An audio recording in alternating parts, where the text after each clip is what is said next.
الرحیم الحمد للہ رب العالمین والصلاة والسلام علی اشرف الانبیاء والمرسلین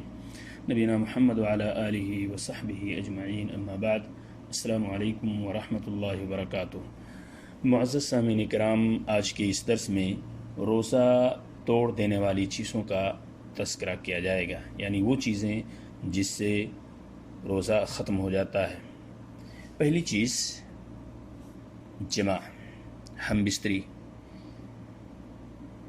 کرنے سے روزہ ٹوٹ جاتا ہے، خواہ واجب روزہ ہو یا نفلی روزہ ہو۔ اگر مجامعت رمضان کے دن میں ہوئی ہے تو قضا کے ساتھ کفارہ دینا ہوگا، خواہ یہ کفارہ ایک مومن غلام آزاد کرنے کی شکل میں ہو یا اس کی استطاعت نہ ہونے کی صورت میں مسلسل 2 ماہ روزہ رکھنے کی صورت میں ہو،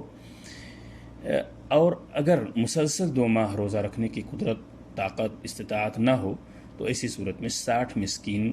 میں سے ہر ایک کو آدھا کلو 10 گرام عمدہ قسم کے گیہوں دینے کی صورت ہو، جیسا کہ آپ صلی اللہ علیہ وسلم نے ان صحابی کو حکم دیا تھا جنہوں نے ماہ رمضان میں اپنی بیوی سے ہم بستری کر لی تھی، اور آپ صلی اللہ علیہ وسلم سے جب انہوں نے سوال کیا، پوچھا، تو اللہ کے رسول صلی اللہ علیہ وسلم کا یہی جواب تھا۔ سامعین کرام، دوسری چیز جس سے روزہ ٹوٹ جاتا ہے وہ ہے منی کا قصداً خارج کرنا، خواہ بوسہ دینے، پکڑنے، چھونے سے یا مشتزنی، کیونکہ اس طرح کی شہوت سے اجتناب رکھے بغیر روزہ ہوگا ہی نہیں، جیسا کہ حدیث قدسی ہے۔ اللہ تبارک تعالیٰ فرماتے ہیں، میرے بندے نے کھانا پینا خواہشات میری وجہ سے ترک کیا ہے۔ اب اگر بوسہ اور لمس سے انسال منی نہ ہو تو ایسی صورت میں روزہ باقی رہے گا، جیسا کہ حضرت عائشہ رضی اللہ تعالیٰ عنہ مرفوعاً بیان کرتی ہیں کہ آپ صلی اللہ علیہ وسلم روزے کی حالت میں بوسہ دینے یعنی کپڑے کے اوپر سے مباشرت کرتے تھے، لیکن آپ صلی اللہ علیہ وسلم اپنی خواہشات نفسانی پر زیادہ قدرت رکھتے تھے۔ بوسہ وغیرہ سے انزال منی یا جماع کا خدشہ ہو تو من باب سد الذریعہ روزہ کو فاسد ہونے سے بچانے کے لیے بوسہ وغیرہ صائم کے لیے حرام ہے، اسے دور رہنا چاہیے، جیسا کہ وضو کرنے والے کو ناک میں پانی چڑھانے میں مبالغہ کرنے سے منع کیا گیا ہے تاکہ پیٹ میں پانی نہ پہنچ جائے اور روزہ کو باطل نہ کر دے۔ البتہ اگر خروج منی یا احتلام یا صرف تخیل اور تصور کرنے کی وجہ سے ہو تو یہ شرعاً معاف ہے، جیسا کہ آپ صلی اللہ علیہ وسلم نے فرمایا، میری امت سے وہ چیزیں جو دل کے اندر وسوسے کے طور پہ سوچنے کی وجہ سے جو پیدا ہوتی ہیں اسے معاف کر دیا گیا ہے۔ گرفت اس پر ہے کہ عملاً اس کو تطبیقی شکل اس کو اختیار کر لی جائے، پھر ایسی صورت میں اس کی پکڑ ہوگی اور اس کا مواخذہ ہوگا۔ سامعین کرام، تیسری چیز جس سے روزہ ٹوٹ جاتا ہے جان بوجھ کر کھانا پینا،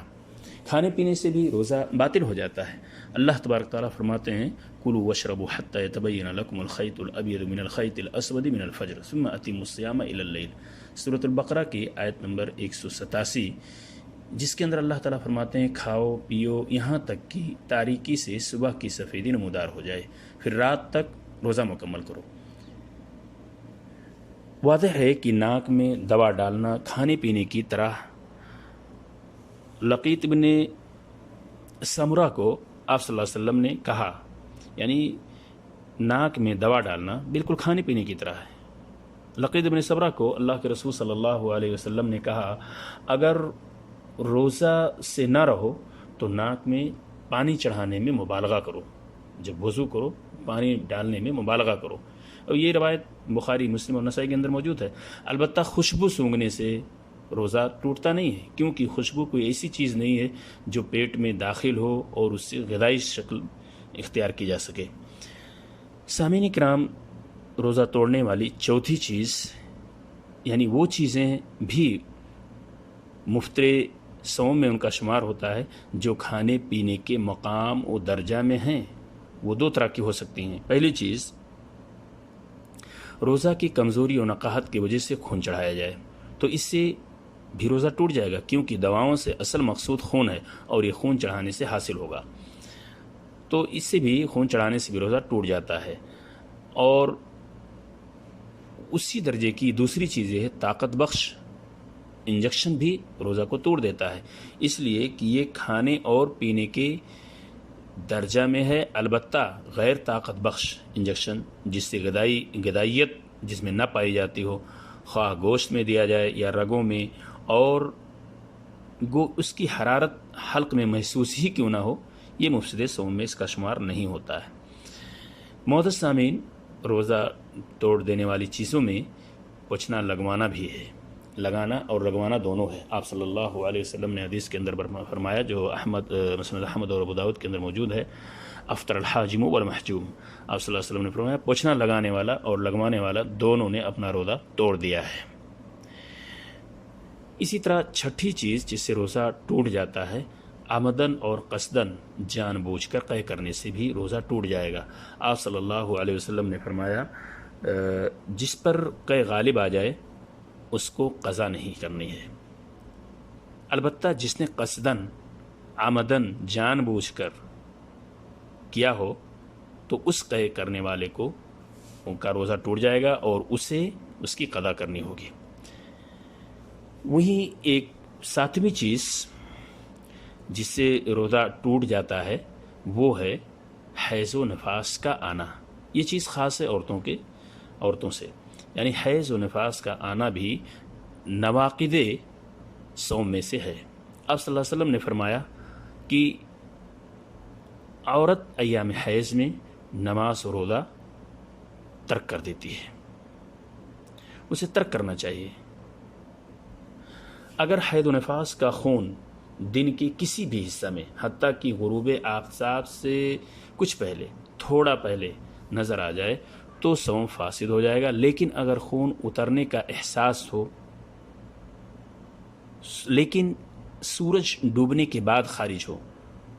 احساس تو ہوا غروب ہونے سے پہلے لیکن چونکہ خون کا نکلنا جو ہوا وہ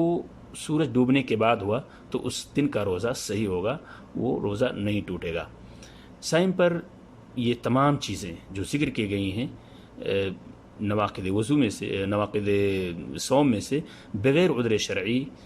حرام ہے، بشرطے کہ صوم وجوبی ہو، خواہ صوم یا روزہ رمضان ہو یا کفارہ اور نظر کا روزہ ہو، لیکن اگر اس کے علاوہ وہ روزہ جو غیر واجب ہے تو اگرچہ پورا کرنا افضل ہے لیکن بلا عذر توڑا جا سکتا ہے۔ یہ